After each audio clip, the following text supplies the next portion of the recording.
conduis, faut pas que je te regarde.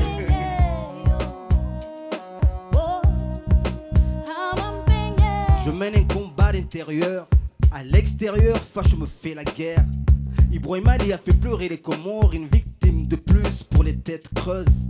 La vie en rose, on en rêve tous, mais comment parler de fleurs lorsqu'on fout m'agresse? Militant, ne baisse pas les bras, lève ton poing en l'air pour que violence cesse. Moi je suis du hip-hop, c'est-à-dire quand j'ai connu le hip-hop, moi c'était une culture qui m'a donné la liberté d'expression. Et je suis arrivé en France, j'ai écouté donc comme beaucoup la pop et la new wave. Mais il n'y avait pas une culture qui me parlait. À travers ces musiques-là, je ne voyais pas mon expression. Mais le hip-hop, quand il est venu, il y avait déjà un mode vestimentaire. Il y avait une expression qui était à nous, c'est-à-dire le rap. Et en même temps, on se retrouvait, c'était une culture à part entière. Il y a plusieurs disciplines qui nous parlaient, soit le DJing, soit le graphe. Et on se retrouvait tous, toutes les disciplines qui étaient dans cette culture-là nous parlaient. Dès qu'on sortait de l'école, on n'avait qu'une envie, c'est d'aller dans la salle. On avait une salle de danse, un endroit où on mettait de la musique, où on faisait du graphe. C'était excellent. Et du coup, moi, je me suis retrouvé donc, à chanter sans m'en rendre compte. Et à un moment, j'ai arrêté pendant 6 ans parce qu'il y a eu quand même tout dans ma tête. C'était avant toute chose, avec n'importe quelle passion, il faut d'abord avoir un métier pour vivre. C'est-à-dire, je me suis mis à fond dans mon métier donc de menuisier aluminium. Et c'est grâce à ce métier que j'ai pu mettre de l'argent de côté, monter mon label, produire les premiers disques. Érudit et abruti, juste un être qui réfléchit sur la vie. Autant que Marley je tiens, allez si mes pensées au mien autant que tien. Autant que toi je suis rien, juste un terrien. Wakatingo biro hamambenye, maishango biro hamambenye. Wataho waritinzori, mengamina zijizo hamba duniani. Wakatingo biro hamambenye. Ça fait 5 ans que je suis en France, donc j'ai perdu quelques subtilités. Je suis en train de me forcer de retrouver. Je reparle de plus en plus comorien. Quand je suis avec mes parents, avec des comoriens, je me force à parler tout le temps comorien. Et j'essaie de plus en plus d'écrire en comorien. J'allais demander est-ce que vous connaissez les Comores, son histoire? Non? Je suis né là-bas, j'ai grandi jusqu'à l'âge de 10 ans et demi. Ce qui veut dire 10 ans et demi, c'est 10 ans et demi de là-bas, c'est 17 ans d'ici. Parce qu'à l'âge de 8 ans, moi j'habitais plus dans la maison de ma famille, j'avais mon cabanon. Je faisais plein de choses à l'âge de 8 ans et c'est un enfant de 8 ans, c'est un bébé.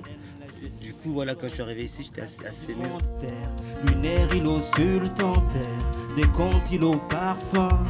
Maorenzuani, Gazija Mwali, l'islam notre ciment. Maorenzuani, c'est Gazija Mwali, c'est les îles au parfum, c'est comment mon pays, c'est Maorenzuani, c'est. Ici à Marseille, on dit qu'on est 80 000 Comoriens. Mais tu demandes à n'importe quelle personne, dit ah, il y a des Comoriens, ah, il y en a beaucoup. Mais qui sont ces Comoriens? On ne sait même pas qui sont ces Comoriens. Les Comoriens eux-mêmes ne savent même pas qui sont. On ne sait même pas qui nous sommes. Maintenant, je commence à savoir qui nous sommes.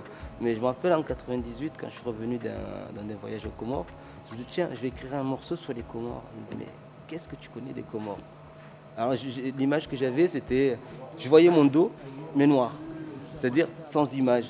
Là, je me suis dit, nous, de toute façon, notre histoire, c'est par transmission orale. Il y a eu des écrits à partir de, je sais pas, du XVIIe siècle. Mais avant ça, il y a eu quelques écrits, parce qu'il y a eu la civilisation arabe qui est venue. Donc, il y a l'écriture arabe, mais c'était plutôt poétique et religieux. Mais il n'y avait pas trop d'écrits historiques. Donc, je me suis mis à travailler en allant voir les anciens pendant 2 ans, en allant demander notre histoire. Mais il n'y a pas beaucoup de gens qui connaissent notre histoire. Dépaysé comme un indien dans la ville, repense à mon enfance dans la chaleur de tes bras. Déboussolé au cyclone de leur coup d'état, t'es vu souffrir, brûle à mon cœur comme le Kartala. L'indépendance reste en travers de la gorge du coq, garde sa même mise, nous divise, faut qu'on se mobilise.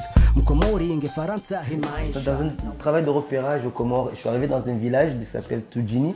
Ce village garde toutes les danses traditionnelles comoriennes. Et quand je suis arrivé, en fait, ils m'ont accueilli dans une salle. Ils m'ont fait des représentations de plein de danses. Moi, imagine, moi qui ai à fond sur les Comores, ces danses que je ne connaissais pas, certaines danses que je ne connaissais pas du tout. Ils m'ont fait tout ça, j'ai dit, mais vous savez quoi, là je pars après-demain, si vous pouvez me faire quelques danses pour un clip. Ben, ils ont réuni tout le village s'est habillé, tout le monde. Ils m'ont fait toutes les danses traditionnelles des Comores et on a filmé ça.